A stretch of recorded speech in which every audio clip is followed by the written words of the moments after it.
En esta noche vamos a tratar temas que tienen que ver con las bendiciones que tiene Dios para con nosotros y lo que tiene que ver con nuestras acciones. Cómo convertir nuestras acciones en forma óptima para Dios. Cómo desarrollar nuestra vida en base a lo que tenemos que hacer y en base a los beneficios que tenemos de parte de Dios.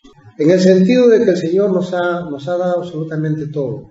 Por lo tanto, muchos de nosotros cometemos los errores de no entender lo que tenemos. No sabemos lo que tenemos. O lo digo de otra manera, mucho nos ha dado Dios, demasiado, mucho para nuestra alma, tanto que lo que nos ha dado trasciende la vida eterna. Nos ha dado, acuérdense que somos creación de Dios. Hagamos al hombre imagen y semejanza. Ahí está presente los cielos y la tierra. Somos nosotros diseño de tierra, Eretz, Adamá, tierra, arcilla, somos de la tierra, al polvo, polvo eres, polvo serás, pero también somos alma, nefesh, neshama, alma viviente, soplo, aliento de vida. Entonces también somos parte de los cielos, y esa es la constitución que Dios nos ha dado. Por lo tanto, no todo termina acá, no todo queda acá, termina acá, o todo se hace acá, o para nosotros no hay nada en esta tierra que nos pueda atar al pecado para poder decir, yo quiero este pecado, termino con el pecado y sigo con el pecado y muero con mi pecado, como en el mundo se dice, muere mi ley. No, el ser humano está hecho en forma celeste, de tal manera que nosotros tenemos opciones, millones de opciones para optar y decidir una vida espiritual en Cristo Jesús, porque simplemente el Señor nos permitió matar al viejo hombre de tal manera que el pecado ya no reine sobre nosotros, sino que ahora ya no vivamos nosotros, sino Cristo vive en nosotros. En ese sentido, yo quiero que en esta noche podamos hacer un pequeño paralelo, un pequeño símil, vamos a hacer una sinopsis de lo que significa las primicias, las ofrendas, para poder entender un poco lo que en el Nuevo Testamento nos habla sobre las ofrendas agradables a Dios. En primer lugar, en Rosh Hashanah, en el Año Nuevo Judío, era un tiempo en el cual las personas se presentaban delante de Dios, ante el juez, para que de esa manera ellos puedan hacer un cálculo, una estadística de todo lo que hicieron el año pasado, bueno o malo, y de lo que también iban a proponerse para el siguiente año. Si usted, por ejemplo, va a Éxodo 23, 19, en Éxodo 23, 19 dice, las primicias de los primeros frutos de tu tierra traerás a la casa de Jehová tu Dios. Vemos ya desde el comienzo que Dios nos enseña que lo primero que lo que te da tu tierra, lo de los árboles, los frutos, lo primero es para Dios, porque a Él le pertenece todo. Es una ofrenda en la cual tú le dices a Dios, Dios, tú me has hecho a mí, tú me has creado, tú me has dado absolutamente toda esta creación, por lo tanto yo, como un agradecimiento a ti, voy a tu casa, te dejo estas ofrendas, las primicias, los primeros frutos, para darte la honra y la gloria, y que seas tú el primero que lo recibas, porque tú fuiste el primero que me lo diste. Así de simple era la enseñanza. De esa forma, el pueblo de Dios fue enseñado a poder ofrendar, a diezmar, etcétera, etcétera, cosa que ya eso ya lo sabemos. De los primeros frutos de los buenos, no le damos los frutos malogrados, sino los mejores frutos, los frutos más agradables, eso se presentaba delante del Señor. La palabra dice, asemeja al hombre como árbol. En Salmos, capítulo 1, verso 3, ¿se acuerda que dice, bienaventurado el hombre que no anduvo en consejo de malos, ni en silla de escarnecedores se ha sentado, sino que en la ley de Jehová está su delicia? Y en el verso 3 de Salmos capítulo 1 dice, será como árbol plantado junto a corrientes de aguas. O sea que el hombre de Dios va a ser semejante a un árbol que está plantado junto a corrientes de aguas. Interesante. En Salmos capítulo 92, verso 12, David también habla sobre el Sadik, habla sobre el santo, el justo, aquel que cumple la palabra de Dios. En Salmos 92, 12 dice que el justo florecerá como la palmera, crecerá como cedro en el Líbano. Vemos acá que cuando Dios ordena que el pueblo de Dios, de los frutos de los árboles, las primicias los dé a Dios, también acá la palabra nos habla que nosotros también somos plantas, somos árbol, y que también de los frutos que salen de nuestro corazón, también tenemos que ofrecérselo al Señor, exactamente igual. En esta celebración del Año Nuevo Judío, en este tiempo del Año Nuevo, de Rosh Hashanah, habían dos preguntas. Habían dos preguntas que esas preguntas también se la hicieron al hombre desde el comienzo. Cuando Adán pecó, ¿se acuerda? Dios se acerca a él. ¿Y qué es la primera pregunta que le hace Dios? En Génesis capítulo 3, verso 9. ¿Cuál fue la primera pregunta que Dios hace? Y que Dios lo hace permanentemente, cada año que pasa. Dice, mas Jehová Dios llamó al hombre y le dijo, ¿dónde estás tú? ¿Dónde estás tú? No le preguntó el Señor a Adán, ¿qué es lo que has hecho? Sino simplemente, ¿dónde estás tú? Y la segunda pregunta que Dios hace y que se la hizo a Caín, ahí nomás en Génesis capítulo 4, verso 9. Jehová dijo a Caín, ¿dónde está Abel, tu hermano? ¿Dónde está Abel, tu hermano? Vemos, amados, en esta fiesta solemne que Dios pone, Rosh Hashanah, que es el año nuevo judío, se hacen las dos preguntas. ¿Dónde estás tú? ¿Y dónde está tu hermano? Con esas preguntas, Dios nos está hablando con respecto a nuestros frutos. Ahí el Señor no te pregunta qué pecado has tenido. Adán, ¿qué has hecho? No. ¿Dónde estás tú? Significa que, dice la palabra en Efesios, que Dios nos sentó en Cristo Jesús, estamos sentados en los lugares celestiales en Cristo Jesús. El Señor Jesucristo nos hizo sentar en los lugares celestiales. Lo que quiere decir es lo que hemos dicho en un comienzo. Somos materia, somos tierra, pero también somos espíritu, somos parte celestial. ¿Y cuándo ocurre eso? Cuando nuestro espíritu se despierta con Jesucristo y dice la palabra que el Señor nos hace sentar en los lugares celestiales en Cristo Jesús. Significa entonces que si para mí el Señor, Él me ha hecho sentar en los lugares celestiales, me ubicó.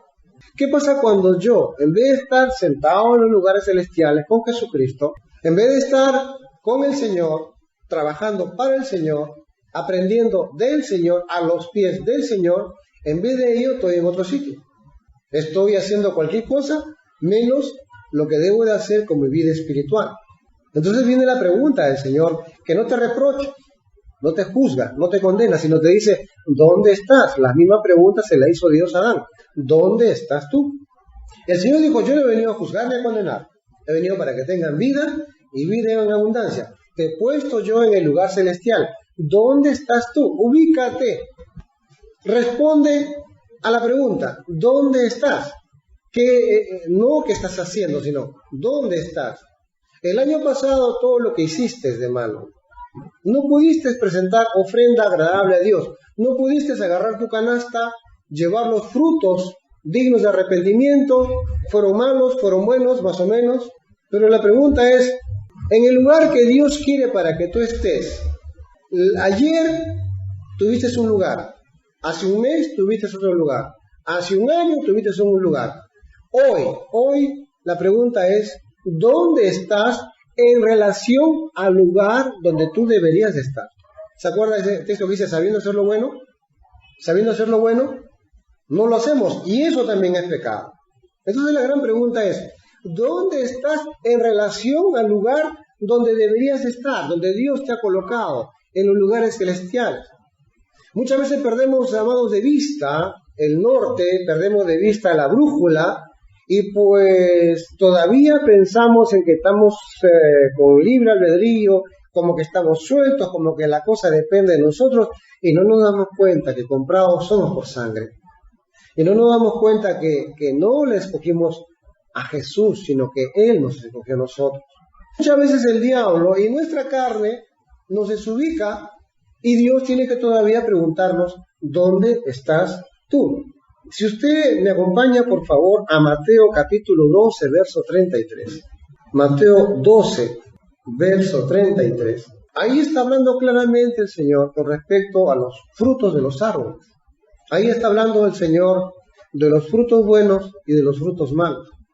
En Mateo 12, 33 dice, o haced el árbol bueno y su fruto bueno, o haced el árbol malo y su fruto malo, porque por el fruto se conoce al árbol.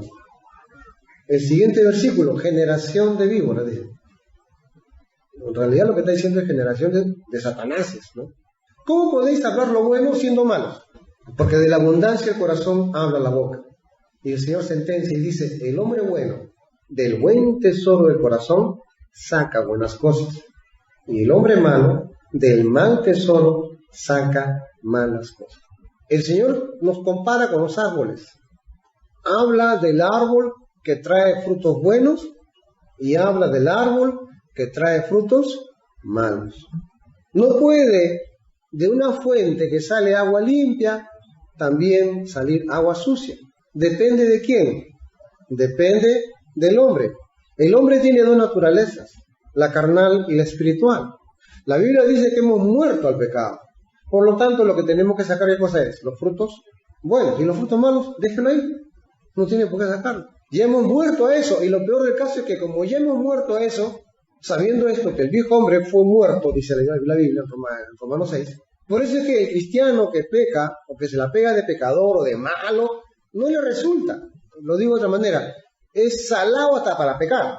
Porque ya el Señor nos sacó de esa forma de ser y nos ha llevado, y dice la palabra que Él de antemano preparó cosas, obras buenas para andar sobre Él. Ese no es nuestro destino. Nuestro destino es andar y preparar frutos buenos delante de Jehová. Y todavía dice agradables a Dios. El tema es qué es agradable a Dios y qué no es agradable a Dios. Eso lo vamos a ver más adelante. En el juicio, muchos hablan de que el juicio final, ahí vamos a pagar todo. Y la Biblia habla otra cosa con respecto al juicio. Al menos hasta donde nos ha enseñado la palabra, hay tres juicios. El juicio diario, el juicio anual, pues ya lo conocemos, Rosh Hashanah, la fiesta del Año Nuevo. No es Año Nuevo, es juicio. El juez, todo el pueblo se presenta ante el juez. Y el juez determina ahí, a ver tus obras, preséntame los frutos. Y el juicio final. Vamos con el juicio diario. Dice acá en Efesios 4:26, a ver, busque por favor. En Efesios 4:26, interesante lo del juicio diario, yo no lo sabía, sinceramente. Pero con la base hebrea de nuestra fe, vamos a entender un montón de cosas. En Efesios 4:26 dice, airaos, pero no pequéis. No se ponga el sol sobre vuestro enojo. ¿Cómo nos dormimos? ¿Amargados? Y la Biblia dice que no duermas amargado. Arréglate antes de dormir, porque hay un juicio diario. En el judaísmo se enseña y se practica que al final del día, en la presencia de Dios, ahí tú arreglas con el Señor y te preparas de tal manera que como si fuera el último día de tu vida, porque no sabes si vas a amanecer o no. Porque hay un juicio diario, acá está, lo hemos encontrado en el Nuevo Testamento. No estoy hablando del Antiguo Testamento, por si acaso. Pablo está hablando a los efesios que eran gentiles, les está diciendo, oye, hay un juicio diario, quizás ustedes no lo saben porque no tienen la raíz hebrea, pero se los digo, no se ponga el sol sobre vuestro enojo, no permitan dormir con ira, con enojo, porque hay juicio diario, no se olvide. El segundo juicio que lo conocemos, Rosh Hashanah, el Año Nuevo, que inclusive si usted quiere puede escuchar el mensaje anterior, ahí lo hablamos más en detalle. Y por último, pues también ya lo conocemos, el juicio final. Ahí claramente en Mateo capítulo 12, verso 36 dice, mas yo os digo que de toda palabra ociosa que hablen los hombres, de ella darán cuenta en el día del juicio. Estamos nosotros, amados hermanos, ante tres juicios de Dios. El juicio diario, el juicio anual y el juicio final. Cuando uno trae su ofrenda al altar, ¿a quién se le entrega la ofrenda? La palabra dice que tenemos que dar nuestras ofrendas al altar, los frutos, las primicias, se le entrega al sacerdote. En Levítico capítulo 2, verso 8, dice, y traerás a Jehová la ofrenda que se hará de estas cosas y la presentarás al sacerdote, el cual la llevará al altar. Las ofrendas, los frutos, se le entregaba al sacerdote y el sacerdote lo entregaba en el altar del sacrificio. Ahí lo dejaba. Ese altar del sacrificio donde se degollaba en forma piadosa al animal, Se mataban a los corderos, a las vacas, a los toros. Para que usted sepa más o menos, hay una técnica que Dios enseña en su palabra, se llama la técnica de la shejitá. ¿Y cuál es la shejitá? La shejitá es nada más y nada menos que cortar la yugular del animal, para que de esa manera el animal en segundos pierde el conocimiento y pueda tener una muerte piadosa y no una muerte terrible. Esa es la forma como sacrificaban a los animales en el templo, y eso lo hacía un experto en shejitá, un rabino experto en eso. ¿Quién es el sacerdote nuestro? Jesucristo. El Señor Jesucristo dijo en Juan 14:13, todo lo que pidiereis al Padre en mi nombre, lo haré, para que el Padre sea glorificado en el Hijo. Vemos acá, y todo Hebreos habla del sumo sacerdote que es Jesucristo. Vemos acá, amados hermanos, que los frutos, las primicias, aquellas cosas que hacemos, nuestras obras, que tienen que repercutir y tienen que ser juzgadas, ¿quién lo recibe? El sacerdote. En este caso lo recibe el Señor Jesucristo. Tenemos que entender que así como hay una Jerusalén terrenal, también hay una Jerusalén celestial.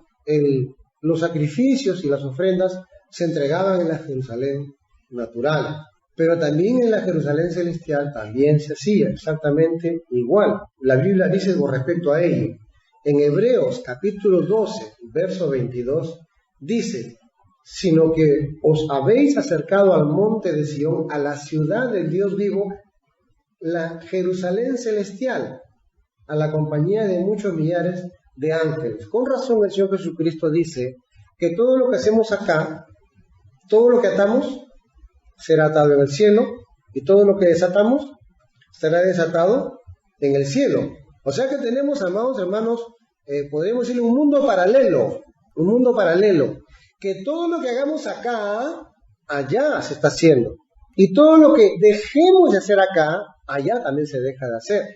Jesús dijo, voy a construir morada para vosotros. Depende de lo que hagamos acá, para que las moradas allá sean realmente dignas y no solamente sean pequeñas, porque tenemos un mundo paralelo, que es la Jerusalén celestial. Por lo tanto, tenemos que preocuparnos de dar fruto, y un fruto que dé al 100%, porque acuérdense que estamos en esta tierra con una labor. ¿Cuál es? La labor de restauración, la labor de la restauración de nuestra familia, de nuestras vidas, y también la restauración de cuantas almas vengan a nuestro ministerio en la cual Dios nos ha puesto. Así que hay mucho que hacer. Muy bien. Ahora, la pregunta es, yo quiero que usted siga conmigo esto de los sacrificios, de las ofrendas y de los frutos, porque es muy importante, porque cuando lo apliquemos a nuestras vidas vamos a entender de qué manera vamos nosotros a ofrecer nuestras ofrendas a Dios. Y no estoy hablando de dinero, estamos hablando de acciones inmediatas del cual determina mi ofrenda agradable a Dios. ¿Qué animales eran llevados al altar? Todos sabemos que son los animales kosher, los animales limpios, aquellos animales que están habilitados por la palabra del Señor. Pero póngase usted a pensar, eran animales del corral.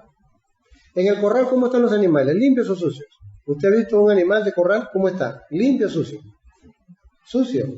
El animal, el cordero, la vaca, de un lugar sucio, era llevado a un lugar limpio. ¿Dónde? El tabernáculo. Por supuesto que el animal se le bañaba, se le limpiaba para que pueda ir al altar. De un lugar sucio, era elevado ese animal a un lugar limpio. Esto es muy interesante. De un lugar sucio, era llevado a un lugar, fíjese, donde el templo, allá en la Jerusalén natural, era adornado por oro, piedras preciosas. De un lugar sucio el animal era elevado a un lugar lujoso, y ahí lo sacrificaban al animal. Comparando esto, no todos los animales limpios eran sacrificados. No todos los animales limpios eran sacrificados. ¿Quiénes eran los animales que se sacrificaban y cuáles eran los animales que no se sacrificaban? Bueno, los animales que podían llegar al altar y ser sacrificados eran los animales que habían tenido una utilidad en su vida. Eran los animales que habían dado utilidad al hombre. Por ejemplo, habían dado su leche, habían dado su carne, habían dado su lana. Todo animal que era útil al hombre, ese animal era sacrificado en el altar. El venado, por ejemplo, también es un animal limpio, pero es un animal que no es útil al hombre, no le da utilidad al hombre. Si usted hace la comparación sobre las ofrendas que eran llevadas al altar, de un lugar sucio a un lugar limpio, de un lugar de nivel bajo a un nivel de nivel grande, vamos a ver, y si comparamos nosotros, si su vida y mi vida, si lo que tú haces, lo que tú crees, lo que tú dices que crees, si tus obras buenas que tú dices que son buenas, y te autojustificas, en la ley de los sacrificios solamente eran sacrificados en ese privilegio de ir al altar aquellos animales que daban utilidad al ser humano. Si comparamos ese animal que era útil al ser humano y que dio utilidad al ser humano, pregunta, si comparamos ese animal con nuestras obras, ¿cuántas de nuestras obras han hecho el bien a los demás? ¿Cuánto de lo que hacemos se beneficia a los demás?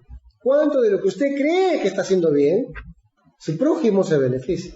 Así como estos animales que dieron utilidad, su vida fue para que otro se beneficie. Así de la misma forma, los frutos que tenemos y llevamos a Dios, y que dice que creemos que estamos justificados, porque yo tengo fe, porque leo la Biblia, porque yo oro, porque yo acá, porque allá. Pero la pregunta que Dios nos hace aquí es, ¿son los frutos que llevas a Dios? ¿Otros se benefician de ellos? ¿Otros se benefician de ellos? Por eso es que la Biblia habla no cualquier ofrenda. Si usted va a Romanos 15:16, Pablo habla, con respecto a los gentiles, dice, para ser ministro de Jesucristo a los gentiles, ministrando el Evangelio de Dios, para que los gentiles les sean ofrenda agradable, santificada por el Espíritu Santo.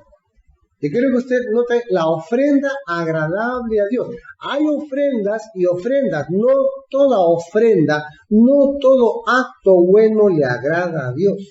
Cuidado, tú puedes hacer cosas que piensas tú que le agrada a Dios y a Dios no le agrada, al único que le agrada es a ti nada más. ¿Sabe cómo se llama eso? Egoísmo. O puedes hacer cosas que solamente sean agradables a un grupito, pero nada más. O a una o dos personas, pero a Dios eso no le agrada. ¿Por qué? Porque las ofrendas que tenemos que dar a Dios tienen que ser agradables a Dios. En Efesios capítulo 5, verso 10, Pablo, a estos gentiles, que hacían muchas cosas buenas, pero no todas eran agradables a Dios. En Efesios capítulo 5, verso 10 dice, comprobando lo que es agradable al Señor. Si usted va por la historia universal, usted a través de los documentales, usted ve todas las religiones. Una de las cosas que más impactan en cuanto a las religiones son los monumentos que se han hecho en nombre de la religión. Nuestro propio Machu Picchu es un monumento que se hizo a Dios.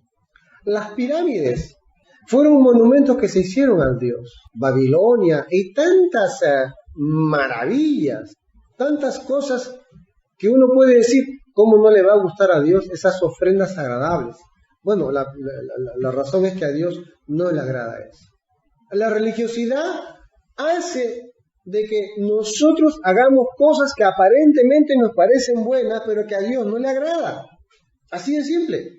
Porque las ofrendas que le presentamos a Dios tienen que ver si hay una utilidad para el prójimo, para aquellos que nos rodean, si realmente es beneficio a los demás, como estos animales que eran sacrificados. ¿Por qué? Eran útiles, porque en su vida llegaron a ser útiles a los demás. Dios, amados hermanos, ve las cosas que hicimos y las cosas que promocionamos a hacer. Hay un dicho que dice, no solamente hay que darle el pescado, sino enseñarle a pescar. Porque si le doy el pescado, mañana va a tener hambre. Si le doy el pescado hoy, mañana va a tener hambre. Pero si le enseño a pescar, todos los días va a comer. Entonces, amados hermanos, aquí hay un gran mensaje en cuanto a ello. Hay un gran mensaje en cuanto a cómo nosotros ¿Y qué es lo más efectivo que podemos hacer para que de esa manera lo que en esta tierra usted y yo podamos vivir y no perder el tiempo haciendo cosas que creemos que le agrada a Dios? Y a Dios no le importa, no le interesa a Dios eso, porque no hay otros que se beneficien. Las dos preguntas que hicimos de un comienzo, ¿cuál es? ¿Dónde estás? Adán, ¿dónde estás? ¿Y cuál fue la segunda pregunta? Caín, ¿dónde está Abel tu hermano? Uno puede responder correctamente, ¿no? ¿Dónde estás? Aquí estoy, Señor. Te estoy obedeciendo, estoy orando, estoy estudiando la Biblia, estoy haciendo muchas cosas buenas para ti. Muy bien. ¿Tú estás bien? Yo estoy bien, Señor. ¿Y tu hermano? ¿Tu hermano? ¿Tu cónyuge? ¿Tú estás bien? Sí. ¿Y tu cónyuge? ¿Tus hijos? ¿Tu familia? ¿Tus vecinos? Caín, ¿dónde está Abel tu hermano? Fruto agradable a Dios, no agradable a ti. No, fruto agradable a Dios. Amados hermanos, nos pasamos décadas y décadas y décadas de nuestras vidas agradándonos y no agradando a Dios. Y lo peor del caso, creemos que son frutos dignos. Y no son frutos dignos. Comprobando lo que es agradable a Dios. ¿Dónde está Abel tu hermano?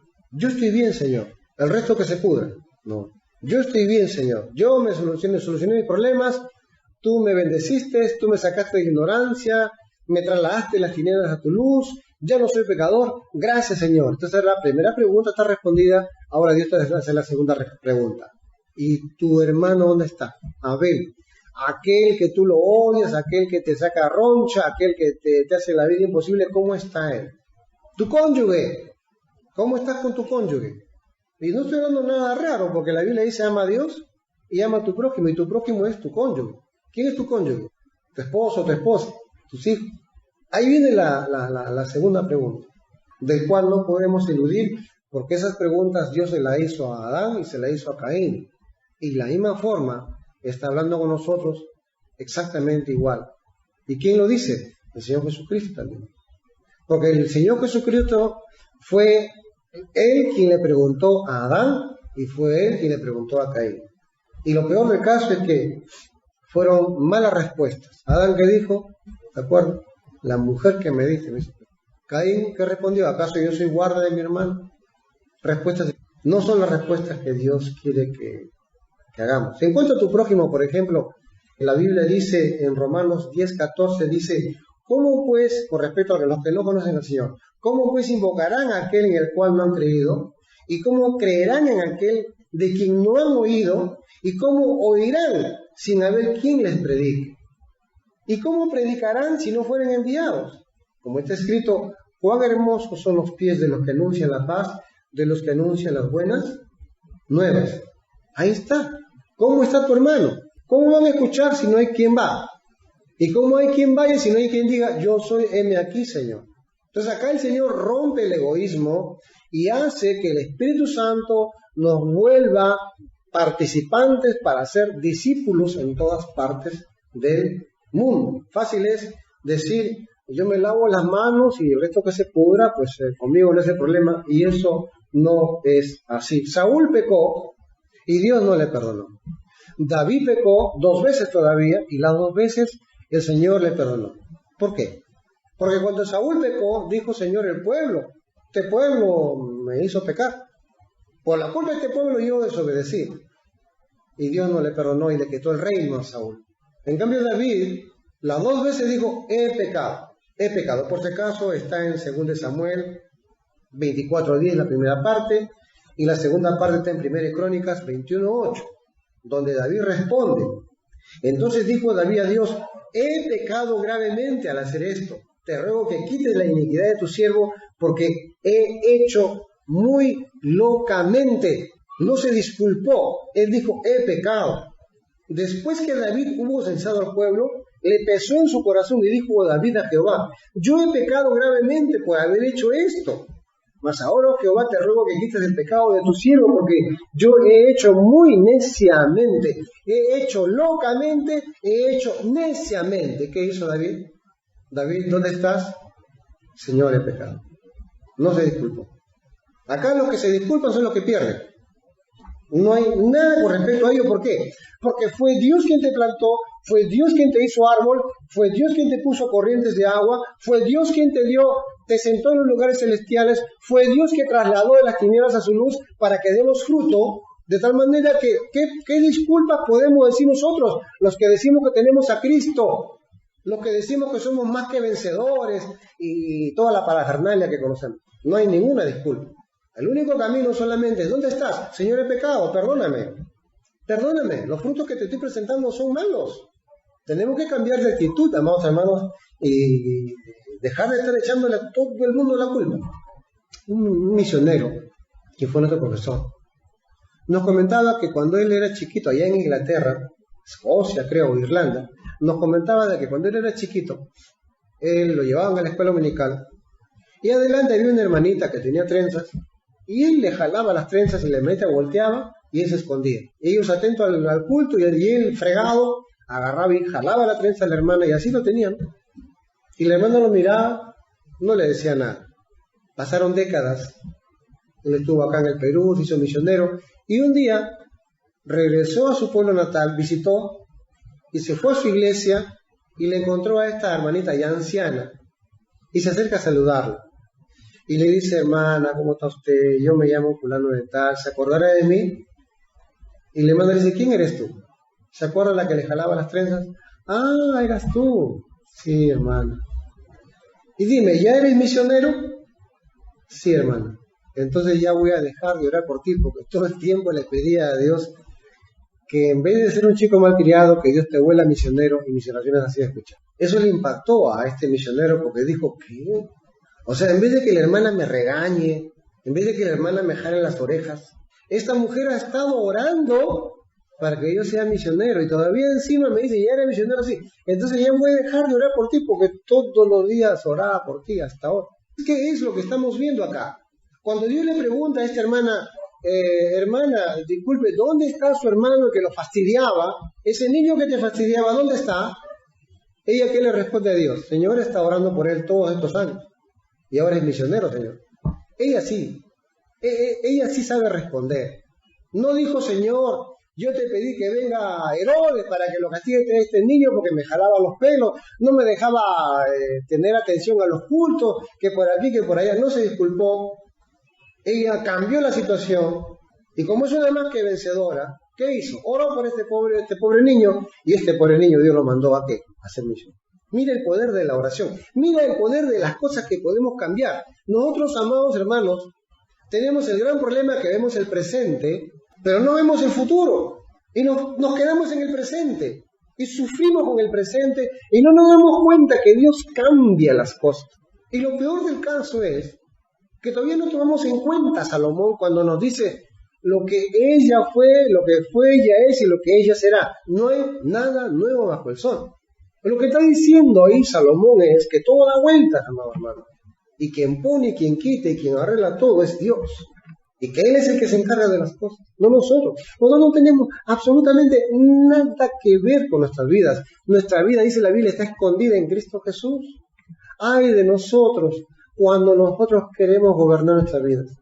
A mí me da escalofríos, amado. Yo me da mucho miedo cuando yo escucho: mira, en septiembre viajo, en octubre estamos por acá, que por aquí, que por allá, y hacemos planes.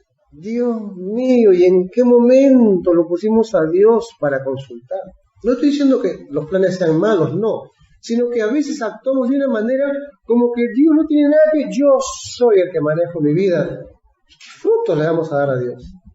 ¿Qué recompensa vamos a tener con respecto a lo que hacemos sin el consejo, sin el apoyo, peor todavía, sin la corrección de parte de Dios? Cuando nosotros presentamos los frutos, ¿sabe lo que hacen en Metro? ¿Alguna vez usted se ha puesto a pensar qué es lo que hace Metro con tanta fruta que no la vende? Un centro comercial. ¿Qué hacen? Mermelada.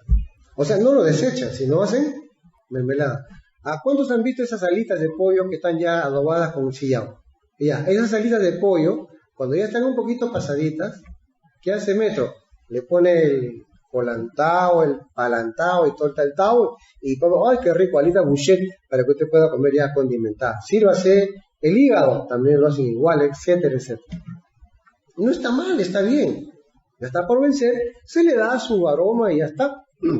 Por ejemplo, de las frutas, un día estuve comiendo mango. A mí no me gusta comer la cáscara, no sé por qué, pero comiendo la cáscara del mango también es dulce, es rica. Y se me ocurrió una vez separar la pulpa y la cáscara, licuarlo bien licuado y, ¿cómo se llama? Filtrado, colado, y se le pone un poquito de dulce, y resulta que de la cáscara salen riquísimas mermeladas. Bueno, para mí es novedad, yo no sé.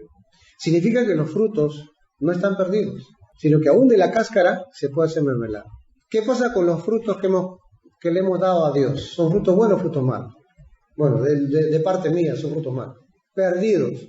No tienen utilidad. Pero bueno, acá todavía tengo la facilidad de que de esos frutos malos la cáscara todavía sirve. Y de la cáscara puedo hacer todavía mermelada.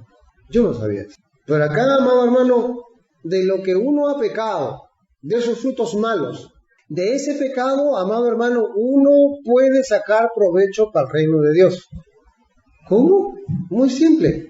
Si tú, mediante el pecado que has tenido, rebeldía, fornicación, lo que tú quieras, si tú has aprendido una lección, un principio de Dios tremendo, entonces ahora tú te vas a convertir en un gran predicador contra ese pecado. Vas a ayudar a mucha gente que está en ese pecado a sacarle ese pecado. ¿Por qué? Porque tú has sufrido ese pecado. Porque tú lo sabes. ¿Sabes qué significa? Y los mecanismos para caer y todo lo demás, y cómo Dios te ha levantado y te ha restaurado. Entonces tú puedes ser un guiador de pecado. ¿Se acuerda usted? Dice la palabra que aquel que ayuda a otro a salir del pecado cubrirá multitud de pecados. De gracia recibes, de gracia ahora tienes que dar. Yo tuve un amigo chofer que él me decía, ¿te acuerdas tú de tal cantante? Sí, semejante coquero, me dijo. Un día me toma el taxi y le digo, ¿dónde va, señor? Yo lo reconocí, un gran cantante, lo reconocí. Me dice, siga usted nomás, macho, yo le voy a decir cómo. Está bueno, estuve dando vuelta y vuelta y vuelta. ¿Y sabe lo que me di cuenta que estaba haciendo atrás? Se estaba coqueando, me dice. Yo le llamé a decir, oiga señor, ¿cómo usted se coquea en mi carro? ¿Va a venir el policía? No, no te preocupes, no pasa nada. Bueno, ahora ese coquero, ahora es cristiano, ahora tiene una congregación y ahora predica contra la coca. Ahora se dedica a rescatar mucha gente de la coca. O sea que, amado, de la cáscara podemos hacer todavía mermelada. No se pierde nada.